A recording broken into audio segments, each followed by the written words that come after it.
Assalamualaikum warahmatullahi wabarakatuh. Halo teman-teman semua, perkenalkan nama saya Surisky Ananda. Saya dari jurusan Ilmu Komputer, semester 3, Fakultas Sains dan Teknologi, Universitas Islam Negeri Sumatera Utara. Baik teman-teman, dalam pertemuan kali ini, saya ingin membahas mata kuliah Bahasa Indonesia dengan materi komunikasi lisan dan tulisan. Mungkin teman-teman udah nggak asing lagi ya dengar kata komunikasi, mungkin di lingkungan rumah, lingkungan masyarakat atau di lingkungan sekolah juga kita sering melakukan komunikasi dengan orang tua, dengan masyarakat sekitar, dan mungkin teman-teman kita di sekolah. Namun teman-teman, apa sih pengertian komunikasi? Komunikasi itu adalah informasi yang kita berikan kepada seseorang atau individu dan kelompok lainnya. Komunikasi teman-teman itu terbagi menjadi dua, yaitu komunikasi lisan dan komunikasi tulisan. Komunikasi lisan yaitu suatu proses yang dimana seseorang pembicara berinteraksi secara lisan terhadap komunikasi untuk mempengaruhi tingkah laku penerima. Contohnya teman-teman ketika kita berkomunikasi di rumah dengan orang tua. Secara langsung itu teman-teman kita termasuk komunikasi lisan karena kita saling menggunakan lisan, sering dengan menggunakan kosakata-kata face to face kepada orang tua kita. Ada juga dengan komunikasi tulisan, berbeda dengan komunikasi lisan teman-teman.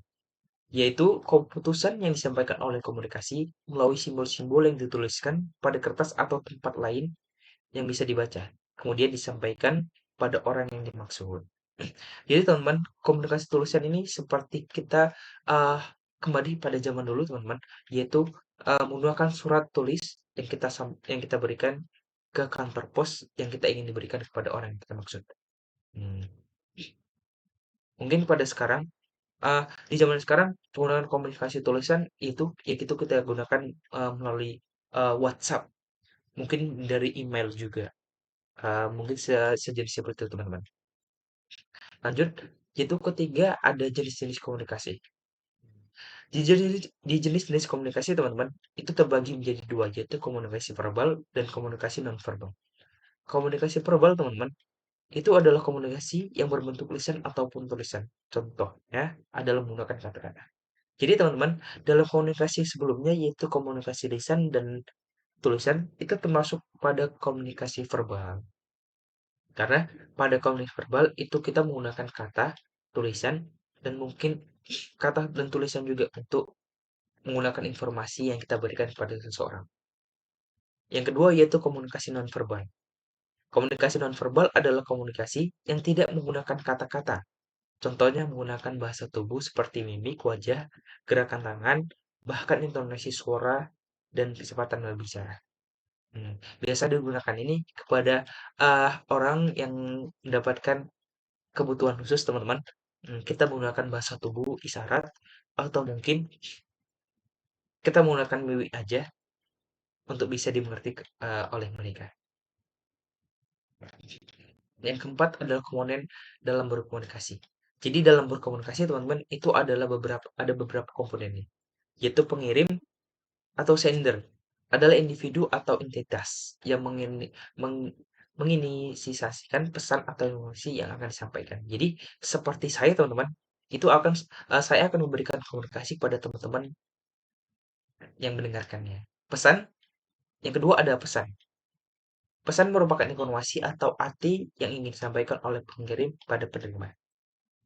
Jadi, ah, ketika saya ingin menyampaikan teman-teman, saya ingin memberikan pesan, isi penting yang akan saya berikan kepada teman-teman. Contohnya dalam ah, pembahasan kali ini saya memberikan isi pesannya yaitu tentang komunikasi lisan dan tulisan, teman-teman. Salurannya, yang ketiga ada saluran. Salurannya, saya menggunakan ah, channel. Nah, saya menggunakan ah, wadah yaitu aplikasi di YouTube. Jika teman-teman ingin mendapatkan informasi atau pesan yang saya sampaikan pada teman-teman. Penerima yang keempat itu penerima. Penerimanya yaitu teman-teman yang mendengarkan presentasi yang saya berikan pada hari ini. Umpan baliknya teman-teman. Yang kelima ada umpan baliknya. Umpan baliknya apa? Ketika teman-teman sudah mendengarkan informasi yang saya berikan, lalu teman-teman itu memberikan informasi kepada orang lain. Itu menjadi salah satu umpan balik atau feedback yang teman-teman dapatkan informasi, yang teman-teman dapatkan informasi tersebut. Hmm. Yang kelima itu, yang keenam adalah konteks. Kita masuk selanjutnya yaitu perbedaan antara komunikasi lisan dan tulisan. Jelas ya teman-teman, antara komunikasi lisan dan tulisan itu memiliki perbedaan. Nah, kita mulai dari komunikasi lisan, yaitu yang pertama ada lawan tutur. Jadi, ketika kita saling berkomunikasi, komunikasi lisan itu adalah saling kita berlawanan atau face to face. Kita saling berhadapan antara pengirim informasi dan penerima informasi. Yang kedua ada gramatikal tidak lengkap. Yang ketiga ada ruang waktu. Yang keempat ada dipengaruhi punktuasi. Komunikasi tulisan teman-teman, yang pertama itu ketidakhadiran lawan tutur. Jadi ketidakhadiran lawan tutur yaitu saling berjauhan.